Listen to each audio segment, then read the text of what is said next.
Franklin man is home safe tonight after what he went through earlier this morning. He was on his way home from dropping his mother off at the airport when he came in contact with a life or death situation.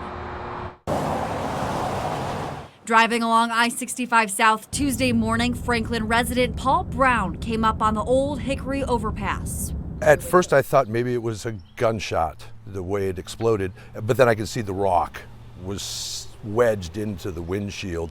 His vehicle was hit with a rock. It was big, as big as my hand, at least a few pounds heavy. It was very startling.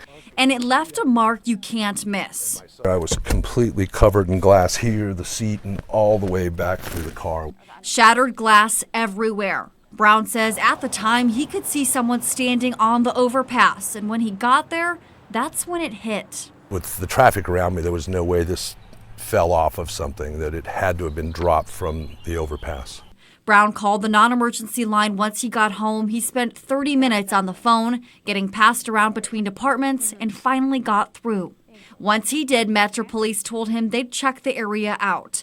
We later followed up with Metro, who suggested Brown file a police report. They were so unhelpful when I did call and finally spoke to somebody, and I realized they've got a lot more important things probably than, hey, you're safe at home. But the damage was already done. His windshield left with a gaping hole and a reminder of how dangerous the roads can be. Businesses near Broadway tell me there's not enough of a police presence here in the area on weekdays. And one business we spoke with told me they had to change their hours on Mondays and Tuesdays because they felt unsafe. This beating happened on Monday night at Joe's Crab Shack on 2nd Avenue near Broadway. Court documents, state security camera footage shows the suspect punching the manager 14 times in the head before getting off the victim and running away. And nearby bar owners say they're concerned. Well, it's not surprising. I mean, there's a lot that goes on down here. On the weekends we have a large police presence, but on the weekdays, not really as much.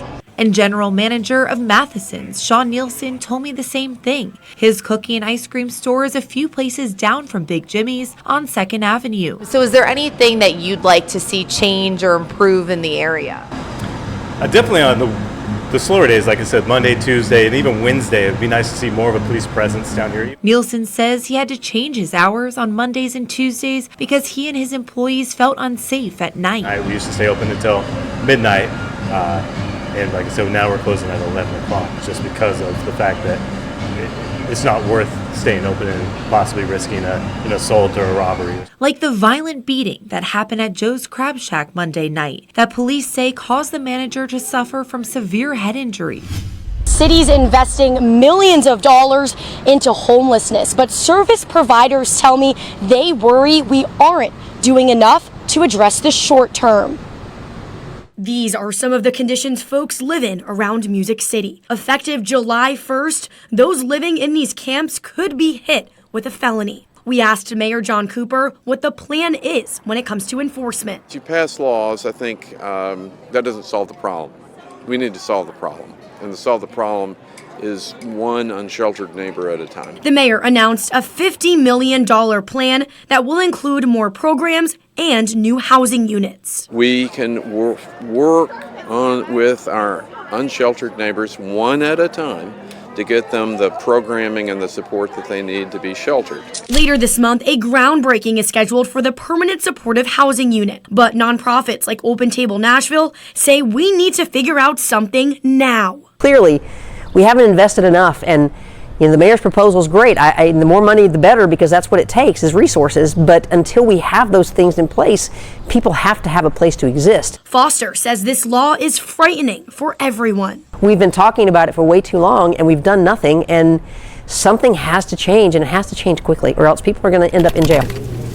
We asked the mayor a follow-up to explain what the short-term solution is since the clock is ticking. We are waiting on a response. Foster calls on city leaders to put something in place immediately where people can stay without fear of getting arrested.